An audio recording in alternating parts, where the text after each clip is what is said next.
Hi, dear students, how are you? I think all of you are well by the grace of Almighty. Dear students, today I am going to discuss before you the method of voice sense. If you want to make an active voice to passive, at first you have to identify the object from the sentence. At first we have to know what is an object. Dear students, for your better understanding, I am going to tell Bangla version. সুপ্রিয় ছাত্রছাত্রী, আমার আজকের বিষয়বস্তু হচ্ছে কিভাবে আমরা voice sense অর্থাৎ বাচ্য পরিবর্তন করব। ভয়েস সেন্স অথবা বাচ্য পরিবর্তন করতে গেলে আমাদের সর্বপ্রথম যে কাজটি করতে হবে সেটা হচ্ছে প্রদত্ত বাক্য হতে আমাদের অবজেক্ট খুঁজে বের করতে হবে। তো আমাদের সর্বপ্রথম জানা দরকার অবজেক্ট আসলে কি। তুমি যদি একটা বাক্যে ক্রিয়ার কাছে প্রশ্ন করো কি অথবা কাহাকে, দুটো প্রশ্ন করতে হবে। একটা হচ্ছে কি, একটা হচ্ছে কি কাহাকে, অর্থাৎ একটা বস্তুবাচক আর একটা হচ্ছে ব্যক্তিবাচক। আমরা জানি সেটাই হচ্ছে অবজেক্ট, অর্থাৎ ক্রিয়াকে কি অথবা কাহাকে দিয়ে প্রশ্ন করলে যে আনসার, যে উত্তরটি পাওয়া যাবে সেটাই মূলত অবজেক্ট। আমরা বোর্ডে একটু লিখে ফেলি, একটু খেয়াল করো।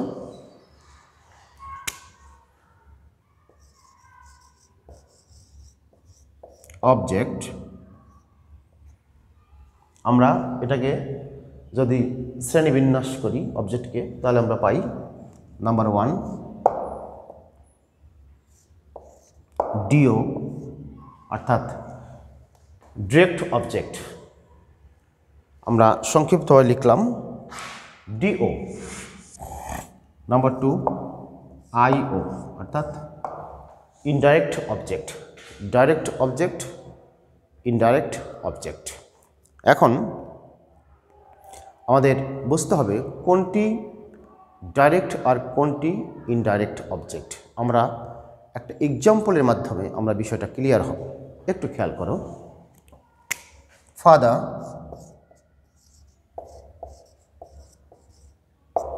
Father gave me a pen. Father gave me a pen. বাবা আমাকে একটা কলম দিলেন অথবা দিয়েছিলেন। এই যে বাক্যটা আমরা বোর্ডে লিখলাম, এই বাক্যে আমরা যদি এই বাক্যটাকে যদি আমরা বিশ্লেষণ করি, আমরা যদি এটাকে যদি আমরা অ্যানালাইসিস করি, তাহলে আমরা কি পাই? এখানে দেখছি মি, এটা একটা অবজেক্ট, আবার পেন। আমি তোমাদেরকে আগেই বলেছি যে ক্রিয়ার কাছে এখানে গেভ অর্থাৎ গিফট, এটা হচ্ছে ভার্ব। এই ভার্বের কাছে তুমি প্রশ্ন করবে দুটো, একটা হচ্ছে কি, বাবা আমাকে কি দিয়েছিলেন? বাবা আমাকে কলম দিয়েছিলেন, এটা একটা অবজেক্ট। আবার বাবা কাকে দিয়েছিলেন? আমাকে দিয়েছিলেন, এটা একটা অবজেক্ট। এখন প্রশ্ন, কোনটি কি কি অবজেক্ট? তোমাকে এখানে আমি একটা অঙ্কের মতন একটা সূত্র দিচ্ছি, তুমি সারাটা জীবন এটা মনে রাখবে। এই অবজেক্টের যে বিষয়টা, কিভাবে তুমি একটা বাক্য থেকে কোনটি কোন অবজেক্ট কিভাবে তুমি আইডেন্টিফাই করবে, এর একটা ম্যাথমেটিক্যালের মতন একটা, অর্থাৎ ম্যাথমেটিক্সের মতন একটা সূত্র, একটা মেথড, একটা রুল তোমাকে আমি দিচ্ছি। তুমি মনে রাখবে ব্যক্তিবাচক সমান সমান ইনডাইরেক্ট অবজেক্ট, আর বস্তুবাচক সমান সমান ডাইরেক্ট অবজেক্ট। আমরা একটু বোঝার চেষ্টা করি। আমরা বোর্ডে লিখে ফেলি এখানে যে ব্যক্তিবাচক অথবা পার্সন, এই পার্সন হচ্ছে হলো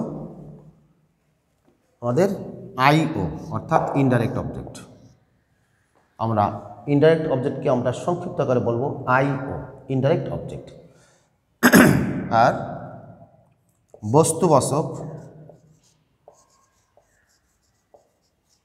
এটাকে আমরা বলি থিং, THING, বস্তু। এটা হচ্ছে তোমার ডিও।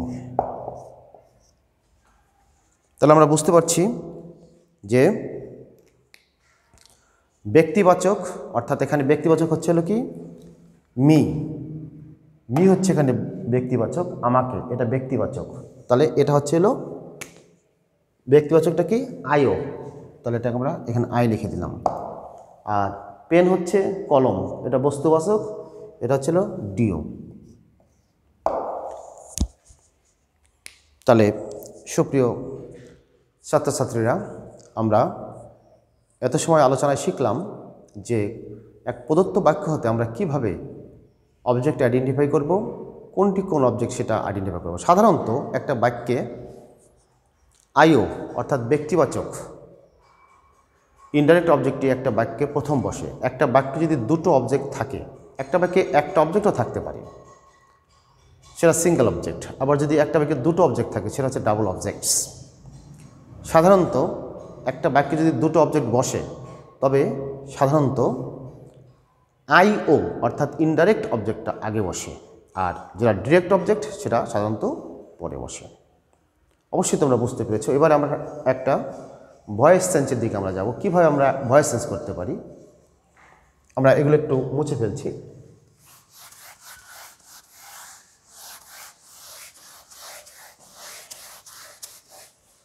আমরা একটা উদাহরণের মাধ্যমে আমরা ভয়েস চেঞ্জটা বোঝার একটু চেষ্টা করি।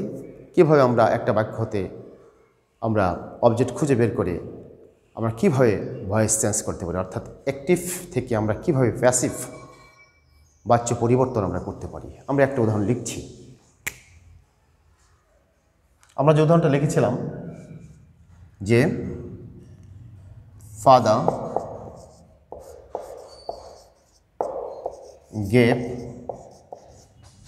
me a pen.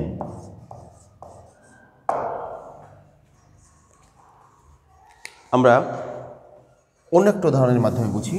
এই ধরনটা আমরা একটু পরে বোঝার চেষ্টা করব, কারণ এখানে দুটো অবজেক্ট রয়েছে। আমরা পরবর্তী ক্লাসে এই দুটো অবজেক্ট যে বাক্যগুলো সেই ভয়েসগুলো কীভাবে করতে হয় সেটা আমরা পরবর্তী ক্লাসে বুঝবো। আজকে আমরা একটা সহজ একটা উদাহরণ দিয়ে বুঝি। যেমন I am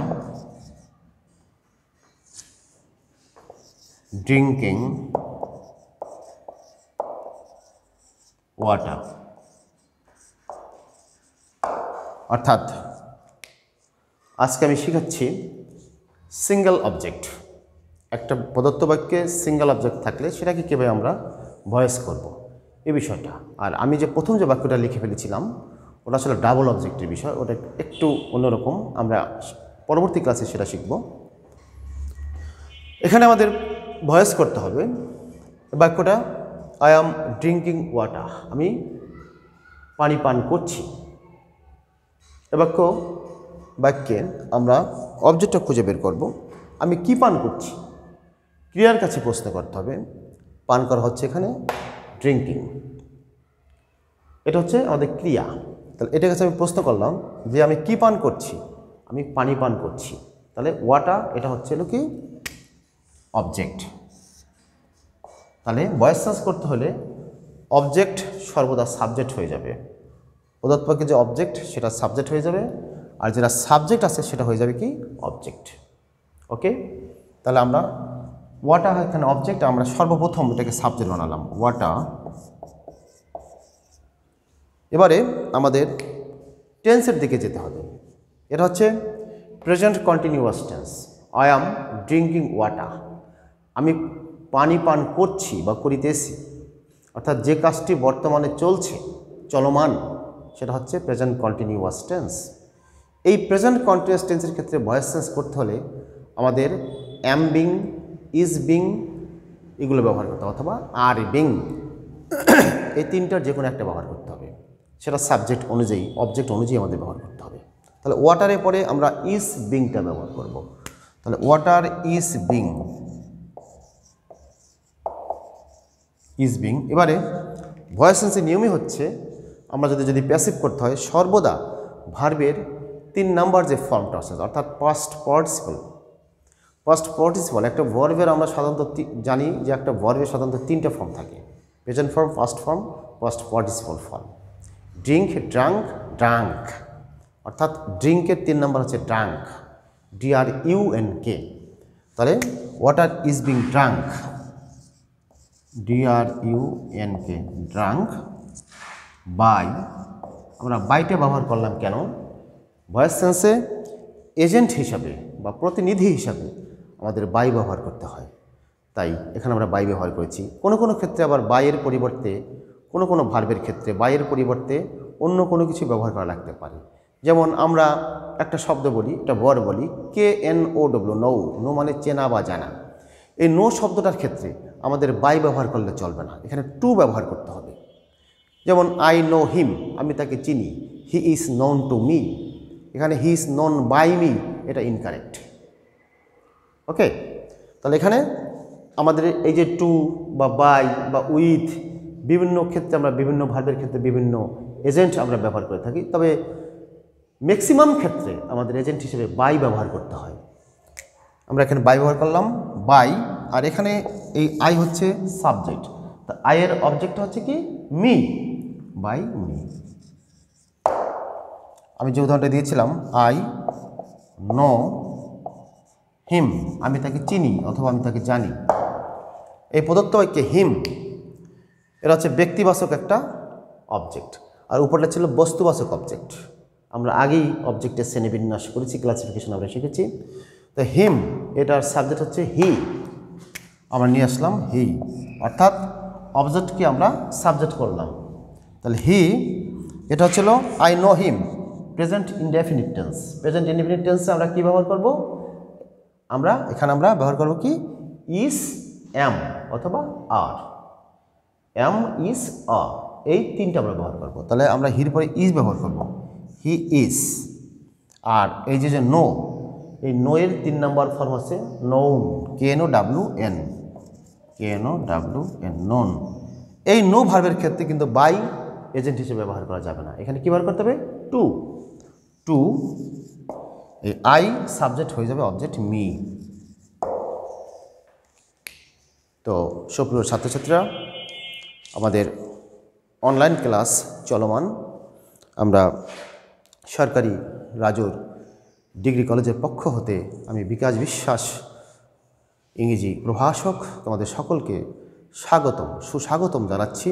এবং তোমরা এই করোনাকালীন সময়ে তোমরা নিজেদেরকে সুরক্ষিত রাখবে, এটাই প্রার্থনা করে, সকলে সুস্বাস্থ্য কামনা করে, সকলে ভালো থাকবে, এটাই কামনা করে আজকের ক্লাস আমি এখানেই সম্পন্ন করছি। সকলকে ধন্যবাদ।